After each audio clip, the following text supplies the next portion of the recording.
Well, there's a new trick, huh? So, got her flipped over. It's good. Got one torque box there.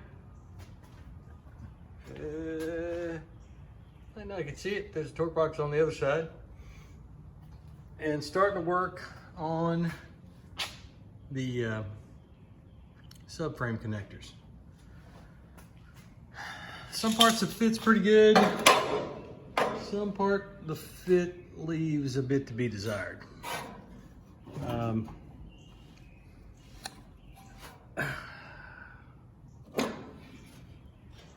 just don't know. I mean, there's some really good fitting contours, and then it gets kind of crusty in the middle of the floor here, and then gets good up in the front again. I don't know how much I want to trim away to bring that down versus maybe trying something else in the middle of the floor. I'm just not sure. So I will let you know what I do with that. I mean, the floor could be a little bit off.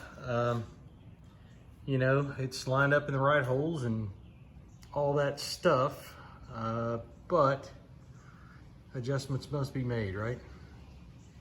So I'll do some more and let you know how it goes.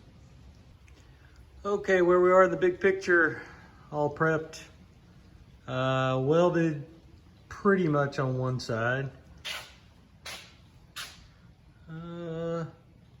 Pretty happy with most of it. There's some pretty big gaps in there.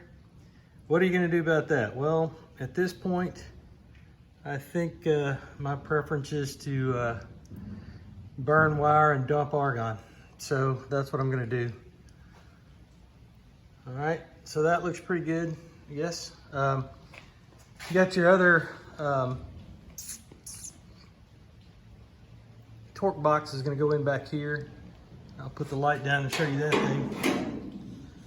So it looks like this, right?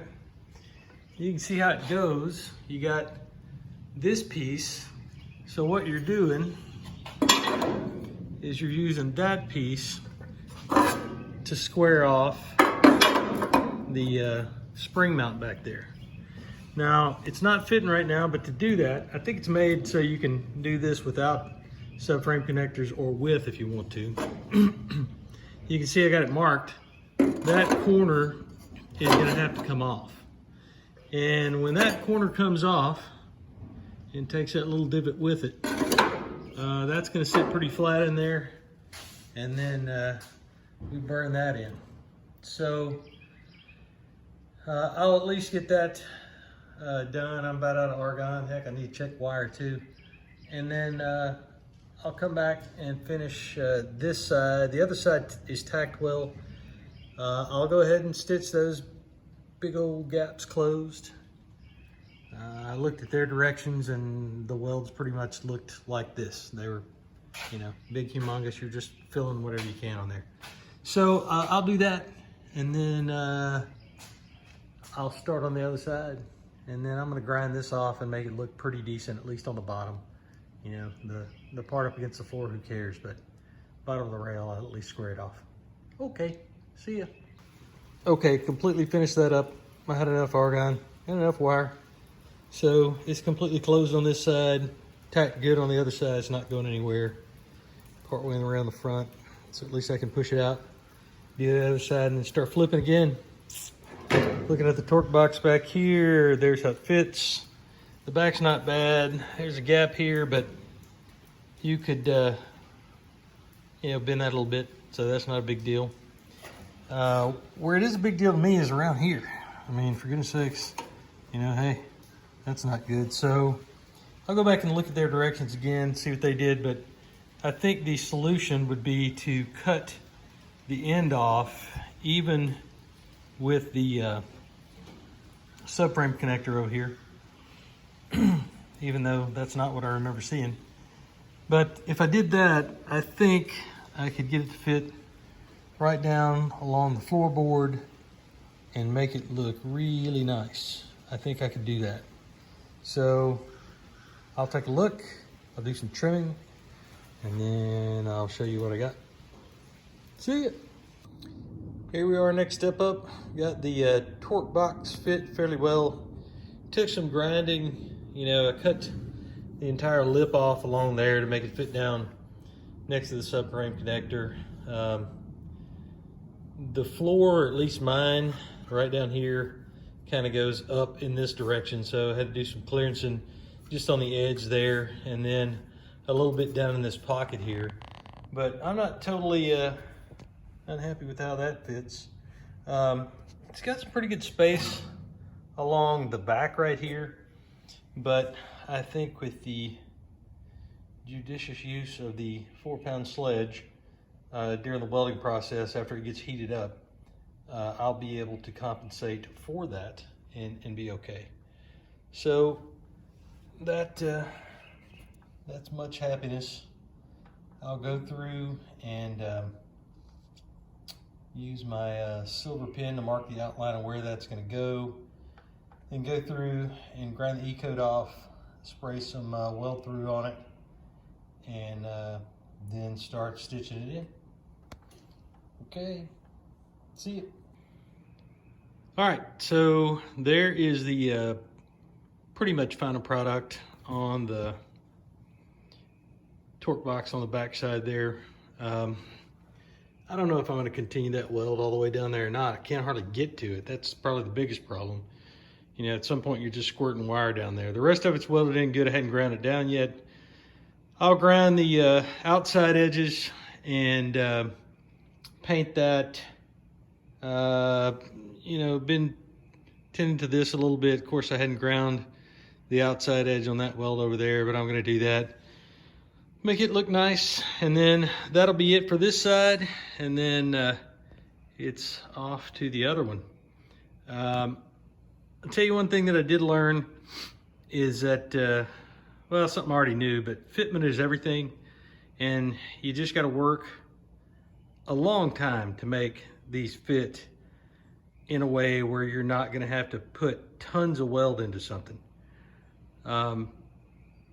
You know, some of it's expected. You're going to have undulations in the floor in places where it just doesn't fit very well. But the closer you can get that thing, you know, the easier it is to weld and the less time you're going to spend doing it. So if I had any advice, I would say take a ton of time on the subframe connectors and you will not be unhappy. You know, I'm personally not unhappy with the way this went. And as I said, if you look on their website at what's going on, it looks very similar. So I'll take that as a positive. Okay, I'll get back to it.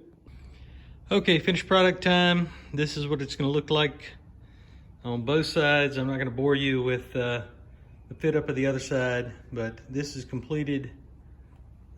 Finished welded on both sides, painted, etc., all the way to the back. So I got up on top of the car, which I probably shouldn't have, before this thing was welded in, and you can feel a little bit of flex. I mean, not much, but I'm only about 190 pounds maybe. But I can tell you, with this thing in, it's a lot less. Very impressive, nice product. Digging it. Okay, good luck on yours. Oh, I suppose this is the part where I tell you that when you get done, it should look something like this. It's about as parallel and even as I could get them.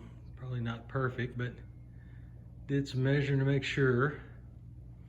Both torque boxes installed, the front and the back. Oop, I almost died going down the stairs. So, overall, happy. There's some parts, you know, blowing holes through the floor, doggone it. That part's no fun. I'll have to go back, zip a couple little spots up.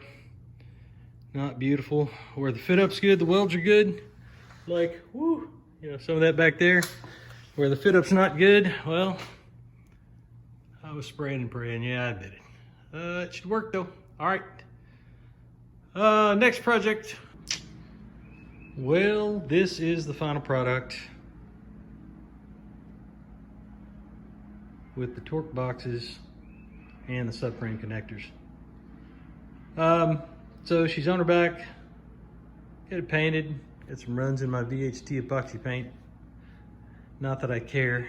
If you're up under the car, you're probably on the wrong side of it anyway. Decisions. Yeah, I think I made some decisions on what to do. This US Car Tool stuff, maybe it's not for everybody. I kind of like it. I'm not building anything that's a restoration. I want a hot rod. I've got that Hemi motor and all that stuff already. So I think I'm going to use their products in a couple of different places. First of all, they have a perimeter frame transmission tunnel, probably $700, somewhere around there. I think I'm going to have that. And then they have a weld-in TR6060 mount, and that's exactly what I have. I have a 6.4 with the TR6060, so that mount right there is going to have to come out, and then I will put that one in. It's just a little more welding, and hey, what's better than being able to practice your welding? Other things, right up here at the front where the frame rails meet the firewall, just below where that grinder is, I think is where they have a another stiffener that they've come out with. They seem to be back ordered right now, but it probably, you can see how that spot makes kind of a triangle right there. I'm pretty sure it's a brace that goes in that, sorry, I'm looking at the rear end of there, goes in that triangular spot to increase the stiffness of the front frame rails, which is probably a good idea. My long term, I know this takes me forever because it's just me and a one-man show in a one-man garage, but I think the whole car is going to be caged due to the IRS, and then I'm still really trying to, just struggling with what to do with the front. I bought those coilover shock mounts right there from Hemi Denny. And those are installed. They're nice pieces, seem to fit really well. But I have another idea that I may try. Just depends. But anyway, this was a good project. It was a lot of fun, a lot of welding. But wow, stiffen up the car a whole lot. I can tell just when I climb on top of it. All right, good luck with yours.